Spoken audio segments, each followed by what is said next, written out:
Baik jemaah sekalian, silakan tarik nafas, tahan sebentar, lepas pelan-pelan. Yakini seyakinnya. Kita bisa bernafas, bicara, jalan, makan, minum, bertemu, bersilaturahim. Bisa berbuat baik untuk diri, teman, sahabat, saudara, tetangga dan orang lain. Bisa membedakan mana yang baik, mana yang buruk, mana yang halal, mana yang haram. Dan lebih dari itu, kita bisa melakukan semua rangkaian aktivitas ibadah, tak lain tak bukan merupakan nikmat rahmat karunia dari Allah.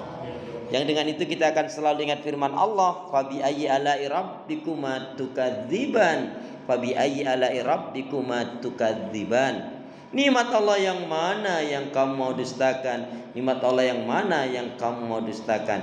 Diulang-ulangi sampai 31 kali di dalam surat Ar-Rahman. Mari kita awali majelis kita, ta'alum kita, kajian kita dengan membaca basmalah. Bismillahirrahmanirrahim. Assalamualaikum warahmatullahi wabarakatuh. Innal hamdalillah nahmaduhu wa nasta'inuhu wa nastaghfiruh wa na'udzu billahi min shururi anfusina wa min sayyiati a'malina may yahdihillahu fala mudilla lahu wa may yudlilhu fala hadiyalah. Walhamdulillahilladzi khalaqal mauta wal hayata liyabluwakum ayyukum ahsanu amala. Yaqulullahu tabaraka wa ta'ala fil Qur'anil Karim, a'udzu billahi minasyaitonir rajim. Ya ayyuhalladzina amanu taqullaha haqqa tuqatih wa la tamutunna illa wa antum muslimun. Wa qala Rasulullah sallallahu alaihi wasallam, innallaha jamil yuhibbul jamal al-kibru batarul haq wa ghamtun nas. Wa qala ihris ala ma yanfa'uka, rawahu Muslim. Syukur alhamdulillah saudara seiman, hamba Allah yang cinta pada kebaikan dan kebenaran, yang selalu mengharapkan kepada Allah. Hingga hari ini kita masih diberi kesehatan, kesempatan, kekuatan, ilmu, umur, waktu, rizki, nikmat yang besar dan nikmat yang terbesar, terutama ditakdirkannya kita oleh Allah dalam Islam dan iman. Dan ini adalah tiket awal untuk menuju surganya Allah, sebagaimana Allah nyatakan di dalam firman-Nya, wassalamu ala manittaba'al huda. Keselamatan itu Allah akan curahkan, limpahkan, berikan bagi orang-orang yang mengikuti petunjuk hidayah Allah Subhanahu wa taala.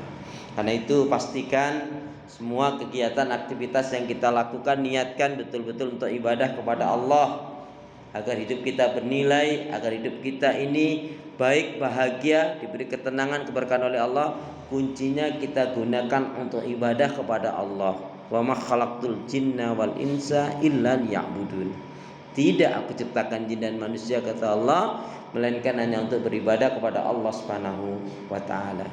Karena itu doa minta kita semoga hati, iman, ibadah, akhlak dan ilmu yang Allah berikan kepada kita hendaknya kita gunakan betul-betul semaksimal mungkin, ya, untuk semakin hari semakin dekat kepada Allah, dan kita minta akhir kehidupan kita mati dalam keadaan husnul khatimah. Amin.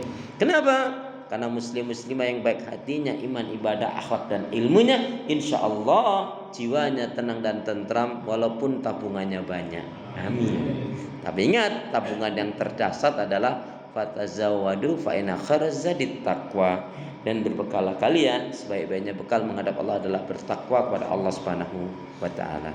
Allahumma salli ala Muhammad, Allahumma salli ala Muhammad. Salawat dan salam semoga Allah selalu curahkan, limpahkan pada Nabi kita Muhammad sallallahu alaihi wasallam, yang telah menyampaikan, mengajarkan istilah Islam dengan sempurna, rahmatan lil alamin. Jamaah sehat semua? Ibadahnya lancar? Tambah sabar, makin bersyukur, lembut hatinya, harmonis rumah tangganya. Saya doain putra putri, anak cucu panjenengan semua makin baik, solih solihah. Amin. Saya doakan jamaah sekalian yang doanya belum terkabulkan, insya Allah pekan-pekan ini atau bulan ini Allah akan kabulkan. Amin. Hari ini kita akan kaji yaitu firman Allah yang terdapat di dalam surat At-Taubah ayat yang ke-119. A'udzu billahi minasyaitonir rajim. Ya ayyuhalladzina amanu taqullaha wa kunu ma'as shadiqin. Ayat ini cukup pendek tetapi ternyata banyak yang terkait dengan ayat ini. Wahai orang-orang yang beriman, bertakwalah kalian kepada Allah.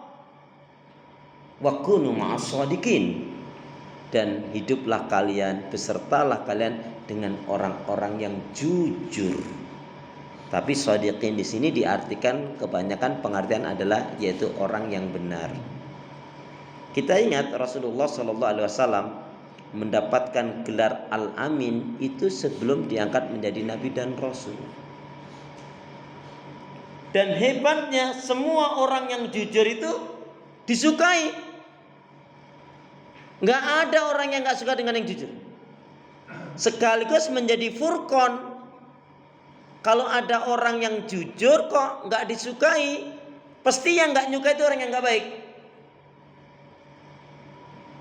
Ada orang nggak suka dengan orang yang jujur. Boleh jadi orang yang nggak suka dengan orang yang jujur ini memang dia ahlul maksiat. Dia nggak kepingin ini. Wah, kalau ada dia nanti nggak bisa bebas kita, ketahuan nanti. Kenapa Allah berfirman demikian? Ternyata tahapan untuk betul-betul menjadi orang yang bertakwa itu adalah di sini letaknya.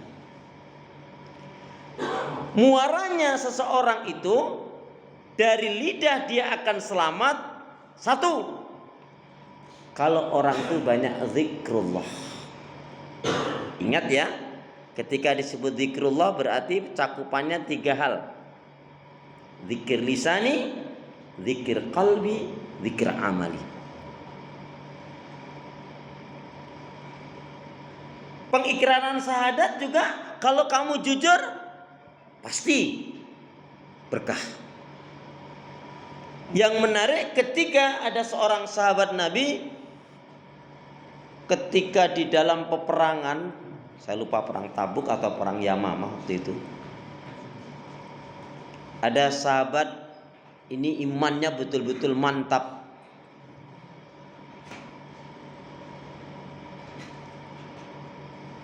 Ketika ada 2 kisah menarik ya. Kisah yang pertama adalah pada saat itu ya perang Tabuk ya, perang yang sangat panas sekali.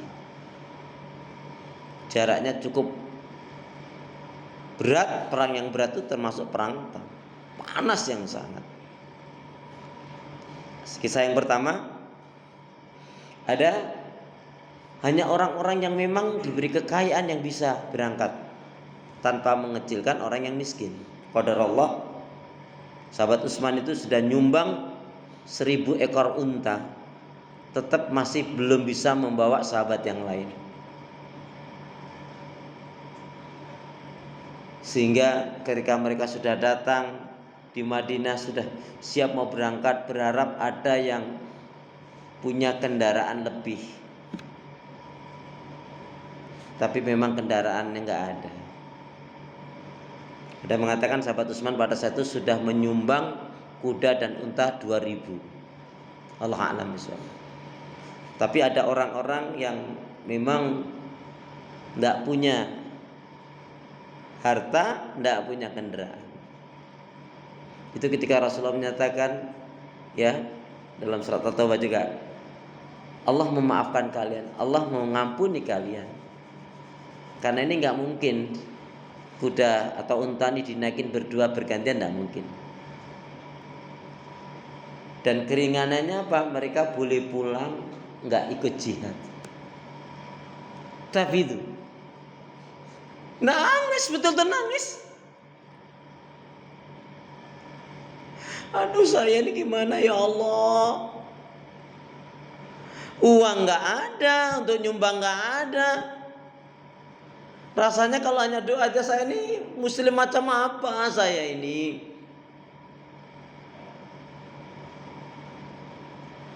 Begitu.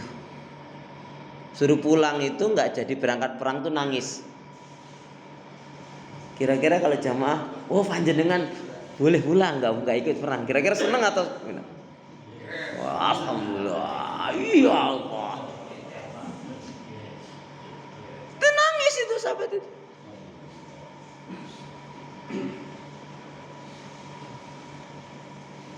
Dan Rasulullah tahu betul, dia nangisnya betul-betul karena kejujurannya apa? Imannya jujur. Imannya benar.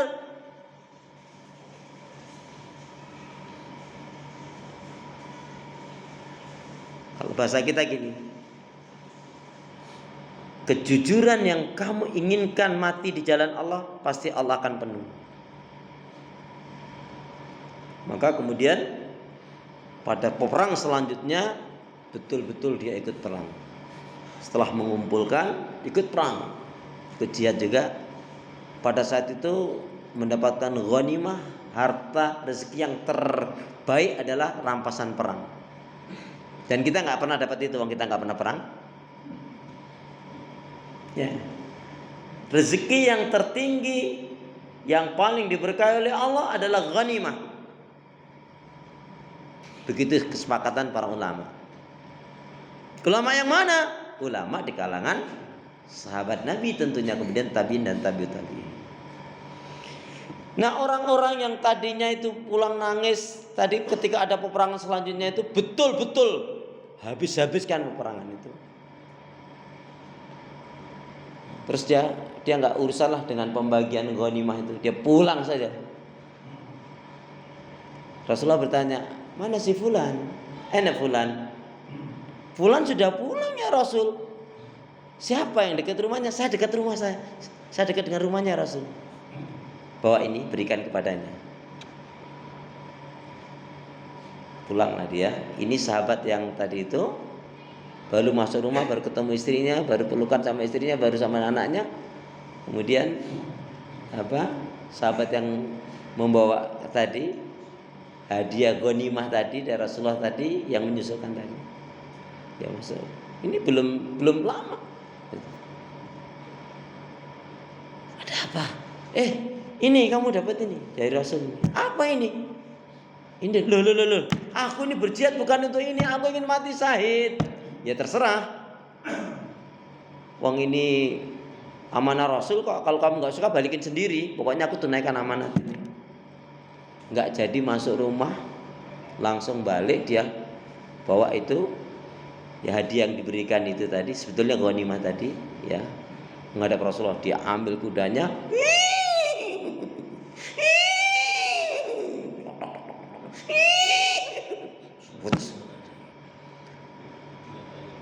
kaget itu. Ada apa? Wah, ini sahabat-sahabat yang lain masih itu, ada apa ini? Ada apa? Ya Rasulullah, mahadihi. Apa ini Rasul? Rasulullah dengan tersenyum, hadhi kismatun laka. Ini hadiah untukmu. Ini adalah bagian kamu karena kamu ikut perang. Allah ya ada hak bagi kamu. Dan ini adalah rezeki yang paling halal. Ya Rasulullah, saya ini berjihad ini bukan untuk ini ya Rasul. Saya itu ingin dalam jihad ini, saya setelah membunuh atau saya sebelum membunuh saya dibunuh, saya ingin pedang itu menebas leher saya atau anak tombak itu mengenai jantung saya ya Rasul. Saya bukan untuk ini ya Rasul. Rasul tersenyum. Allah akan mengabulkan cita-citamu dengan karena kejujuranmu. Kalau bahasa kita, kalau kamu betul kejujuran kamu, tapi Rasul sudah tahu nih, nah orang ini betul jujur, ya, Allah pasti akan mengabulkan keinginan. Tetap kamu bawa, ya karena Rasul bawa, nyuruh begitu ya dibawa juga. Nah pada selanjutnya peperangan selanjutnya persis seperti yang dia inginkan. Setelah dia membunuh beberapa orang kafir, kemudian dia terkena, ada yang mengatakan seperti dia inginkan, yaitu kepala lehernya ditebas, ya, dia mengatakan anak tombak mengenai dadanya. Jadi sumber daripada keselamatan seseorang dari lidahnya itu karena orang ini banyak zikrullah. Ketika disebut zikrullah, cakupannya 3: zikir lisani, zikir qalbi, dan zikir amali. Zikir lisan sebanyak mungkin kita menyebut melafaz asma Allah. Zikir qalbi dalam diri kita, dalam jiwa kita memiliki 5 rasa. Rasa cinta, rasa rindu, rasa malu, rasa takut, dan merasa selalu diawasi oleh Allah SWT. Kemudian yang ketiga, zikir amali. Perilakunya mencerminkan taat tunduk kepada Allah Subhanahu wa taala. Pertanyaan saya, apa hakikat zikrullah? Apa hakikat zikrullah? Udah nggak usah lihat kiri kanan. Pura-pura mikirnya juga jangan terlalu lama juga. Ya Pak? Mengingat Allah itu zikrullah Pak. Saya tanya artinya. Saya tanya hakikat zikrullah. Yang kata Allah, ala bi dzikrillah tatma'innul qulub. Kalau betul zikirmu itu kepada Allah dengan benar, buahnya apa? Pasti Allah berikan ketenangan, ketentraman. Pertanyaan saya, apa itu hakikat zikrullah? Hah? Yang kenceng dong. Ketenangan itu buah dari zikrullah. Bukan itu yang dimaksud. Penghambaan diri kepada Allah.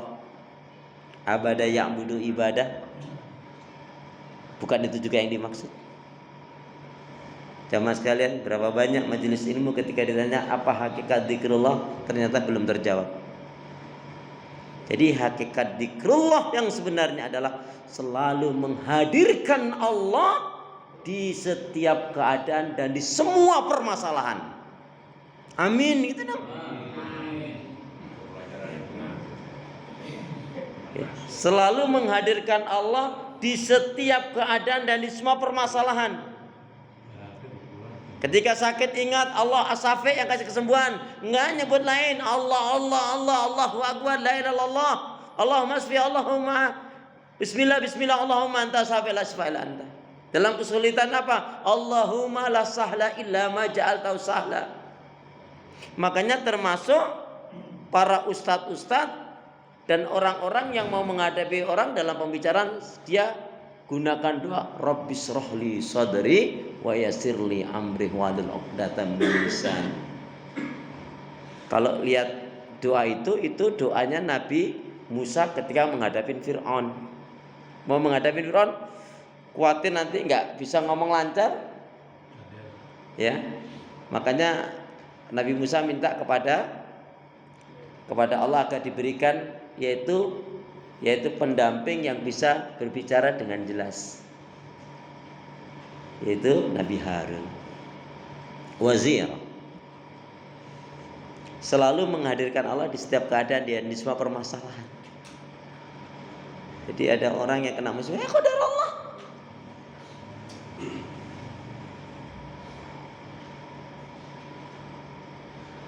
Kenapa kalau kita nggak bisa merasakan tenang dengan zikir? Karena zikir kita nggak sepenuh hati. Itu Ustaz habis sholat zikir sambil main HP, ya. Zikir sambil pelirak-pelirik, nggak khusyuk kok. Subhanallah. Ini ngapain? Zikir itu ya khusyuk, udah serius tuh.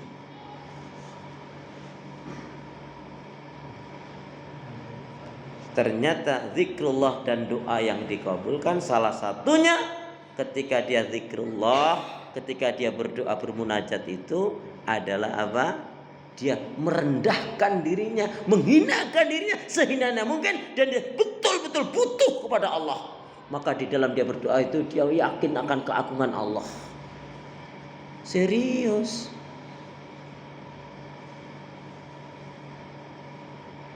Ya. Termasuk orang yang sombong ternyata apa? Dia tidak mengamalkan iyyaka na'budu wa iyyaka nasta'in.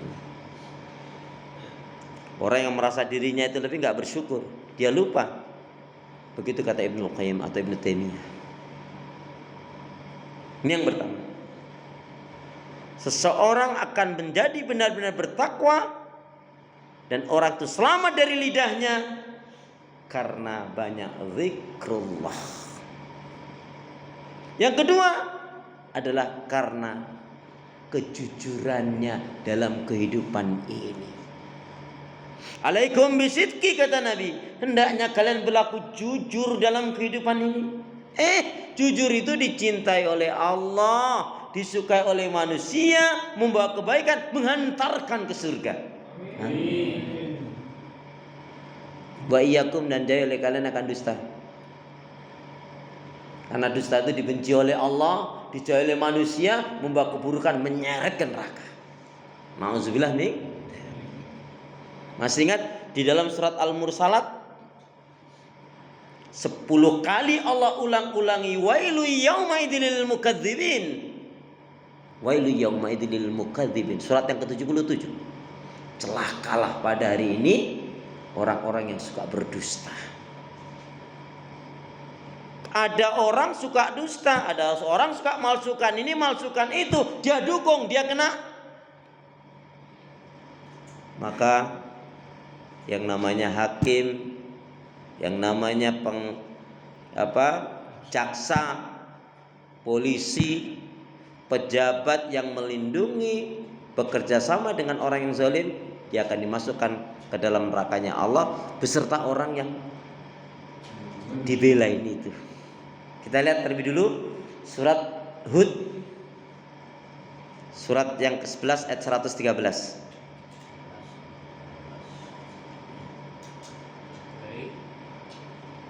Silakan. Pak Ade sudah dapat tadi? Belum. Pak Anu Qurannya baru. 13. Ya.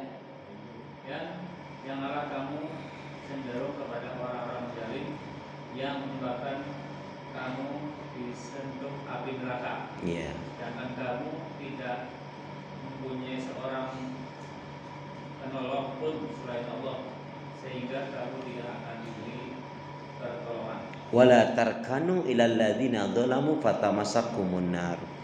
Termasuk orang yang zalim adalah orang yang berdusta atau orang yang mendukung orang yang suka berdusta.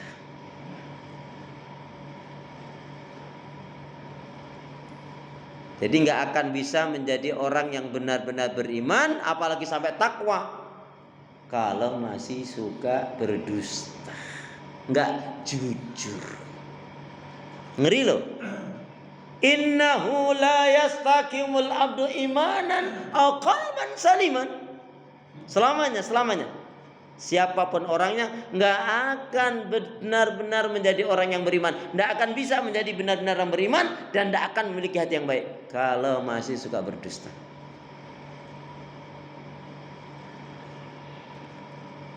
Dan dibahas banyak sekali. Nampaknya ayat-ayat tadi hanya perintahnya dan bertakwalah, hai orang beriman, bertakwalah kalian kepada Allah dan besertalah orang-orang yang jujur, orang-orang yang benar. Termasuk kebohongan yang besar adalah yang dilakukan oleh Bani Israel dari ucapannya itu mengatakan Allah punya anak, mengatakan subhanallah, Allah nggak mampu.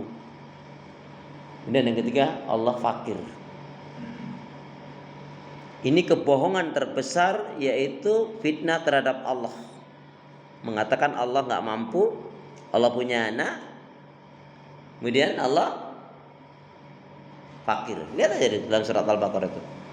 Kurang ajar banget mereka itu.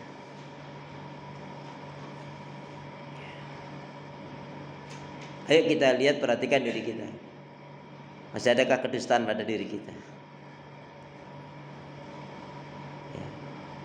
Termasuk orang yang dusta itu orang yang nggak melakukan sesuatu dia senang dipuji. Orang mengira dia senang itu.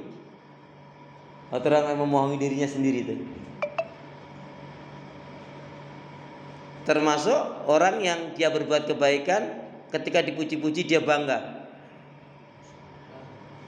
Bukannya istighfar. Itu pertanda dia belum jujur. Ya. Jadi sumber keselamatan lidah, satu karena zikrullah, kemudian yang kedua karena kejujurannya, kemudian yang ketiga karena dia menegakkan amar ma'ruf nahi munkar. Dan yang keempat adalah orang yang mendamaikan perselisihan di antara manusia. Makanya kita heran, Allah saja perintahkan orang yang beriman apabila dua kelompok golongan, wa in ta'ifatani, kalau ada dua golongan muslim satu dengan yang saling bertikai, damaikan. Siapa yang nggak mau didamaikan, siapa yang merasa benar, kemudian dia tetap ya ingin memerangi saudaranya muslim yang lainnya, dialah orang yang walaupun nampaknya benar, dia adalah orang yang sesat. Kenapa? Ada nih dua kelompok. Itu nanti dalam surat bahasan dalam surat ini ya, surat Al-Hujurat. Berarti iman mereka itu tidak jujur, niat mereka itu nggak benar. Kalau ada dua kelompok, didamaikan, disadarkan, tidak mau. Yang satu mau nih, ya sudah, kita salah, kita istighfar. Yang satu nggak mau, harus. Nah, ini pasti orang ini adalah orang-orang yang di dalamnya ada kemunafikan. Dan satu lagi yang kaitannya dengan kejujuran di sini adalah apa? Orang yang sering menangis ketika ingat kesalahan dan dosanya. Jamaah termasuk yang mana? Nangis karena kehilangan duit atau nangis nggak tahajud? Sedih mana?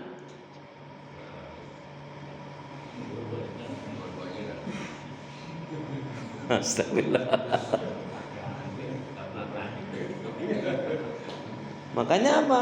Orang yang munafik termasuk yang berat apa?